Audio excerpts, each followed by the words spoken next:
रविवार की रात गाजा के लिए सबसे विध्वंसक रात साबित हुई। गाजा के कई इलाकों में इजरायली सेना ने जमकर बारूद बरसाया। खासकर देर अल बला, खान यूनुस और जबालिया कैंप में इजरायली सेना ने जबरदस्त हमला किया। इजरायल का अटैक इतना असरदार साबित हुआ कि इजरायल ने खान यूनुस पर पूरी तरह कंट्रोल हासिल कर लेने का दावा किया है। दूसरी तरफ हमास और अल कुद्स बटालियन ने हाथ मिला लिया है। जेनिन ब्रिगेड ने भी पूरी ताकत लगा दी है। इजरायली सेना को अब इन गुटों के प्लानिंग के साथ किए जा रहे हमलों से निपटना होगा। हवा में फाइटर जेट और जमीन पर इजरायली आर्टिलरी। बारूद की ऐसी बरसात कि इमारतों के टुकड़े टुकड़े हो गए। एक ही मिनट के भीतर 10 से ज्यादा धमाके हो रहे थे।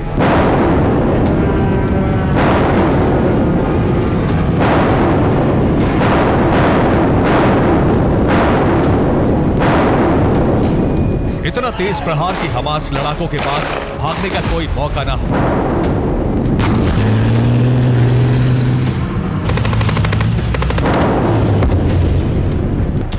रविवार की रात गाजा का एक बड़ा इलाका दहलता रहा।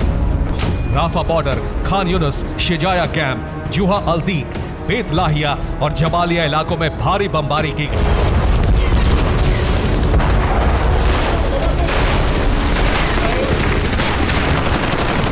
रविवार की रात गाजा में इतना बारूद बरसा कि कई इलाके तहस नहस हो गए।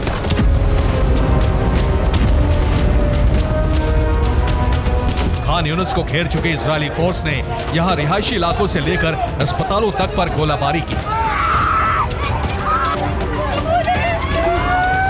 इजरायली गोलाबारी की वजह से कई अस्पतालों में अफरा तफरी मच गई। खान यूनुस के एक बच्चों के अस्पताल पर भी मोर्टार दागे गए। इजरायल के हमले में एक बच्चे की मौत और कई बच्चों के जख्मी होने की खबर है। इजरायल की आर्टिलरी से यहां गोलाबारी की गई, जिसकी वजह से दीवारों और छत को नुकसान पहुंचा है। सोमवार को इजरायली सेना ने खान यूनुस को नियंत्रण में लेने का दावा कर दिया।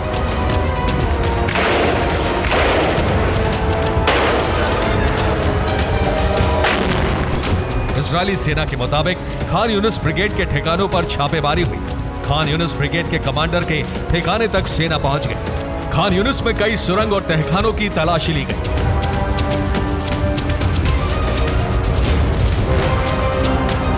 जमीन पर ऑपरेशन जारी रखने के साथ हवा से बमबारी का सिलसिला भी जारी रहा। इजरायल पर जहाज से भी हमले की कोशिश हुई, वहां इजरायल के फाइटर जेट्स ने तबाही मचा दी।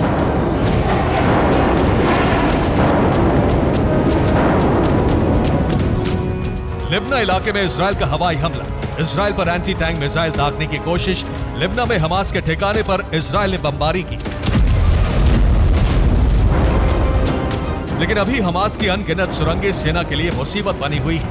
हमास लड़ाकों का पीछा कर रहे इजरायली जवानों को ये सुरंग नजर आई। सुरंग के भीतर से गोलियां चल रही थी। इजरायली सैनिकों ने घेर कर इस सुरंग में कई ग्रेनेड फेंके। इजरायल के लिए सबसे बड़ी चुनौती सुरंगों का जाल और हमास के पास मौजूद हथियारों का जखीरा है।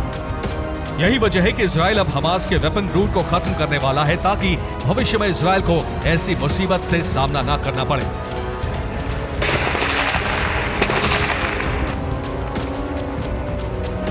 इजरायल बिजनेस से लगे फिलाडेल्फी रूट पर एंटी टनल वॉल बनाने के लिए बातचीत कर रहा है। क्या है इजरायल का प्लान और किस इलाके में जमीन के नीचे बनेगी दीवार, ये आपको बताते हैं। इजरायल को डर है कि दुनिया के दबाव में सीज फायर होगा और हमास फिर मजबूत बन जाएगा। इसीलिए इजरायल परमानेंट सोल्यूशन चाहता है। गाजा और मिस्र के बीच की इसी सीमा को फिलाडेल्फी कॉरिडोर कहा जाता है। 14 किलोमीटर का ये एरिया बहुत अहमियत रखता है। भूमध्य सागर से लेकर कैरम शलोन क्रॉसिंग तक के इसी एरिया से गाजा से मिस्र में जाया जा सकता है। 1979 के बाद से ये बफर जोन है। गाजा और मिस्र के बीच कंटीले तारों की फेंसिंग है, लेकिन हमास सुरंग का इस्तेमाल करता है और हथियारों की सप्लाई सुरंग से ही होती है। इजरायल अब जमीन के नीचे एंटी टनल दीवार बनाना चाहता है, ताकि सुरंग ना बन सके और जो सुरंगें हैं वो बंद हो जाएं। पुरानी सुरंग बंद होने के साथ नई सुरंग भी नहीं बन सकेगी। इजरायली सेना की गाड़ी पर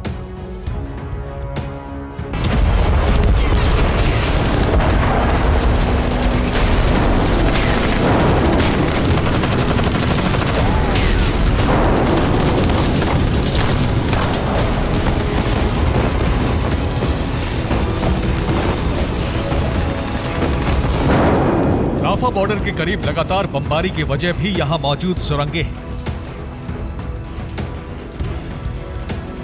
इजरायल ने यहां कई इमारतों पर बमबारी की है। दावा है कि ये सब हमास के नेटवर्क को खत्म करने के लिए किया गया है। राफा बॉर्डर के करीब कई इमारतों से सुरंगों का रास्ता है और यहीं पर मिस्र के रास्ते लाए गए हथियार रखे जाते थे।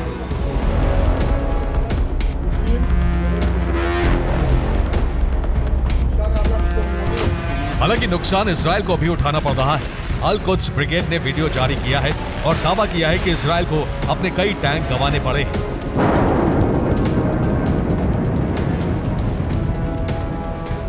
वीडियो में मरकावा टैंक को एंटी टैंक मिसाइल से निशाना बनाते दिखाया गया है।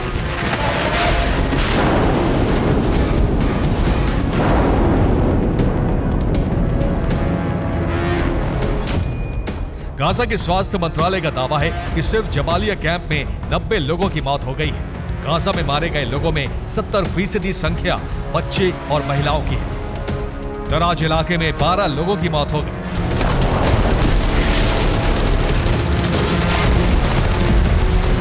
हमास लड़ाकों का गुरिल्ला प्रहार भी जारी है। मिट्टी के टीलों के बीच आगे बढ़ रहे ये लड़ाके अल कसाम ब्रिगेड के। टीले के उस पार इजरायली सैनिकों का कैंप है, लेकिन सेना को जरा भी अंदाजा नहीं कि हमास लड़ाके उनके करीब हैं। हमास लड़ाके इसी तरह सुरंगों और रिहायशी इलाकों से निकलकर अचानक हमले कर रहे हैं। ऐसे हमलों की वजह से ही इजरायल के कई सैनिकों की मौत हुई और हर दिन इजरायली सैनिक जख्मी हो रहे हैं। ये नुसरत कैंप की तस्वीरें हैं। इजरायल ने यहां रविवार रात हवाई हमला किया था। हवा से घातक बम गिरने की वजह से 10 घर मलबा बन गए।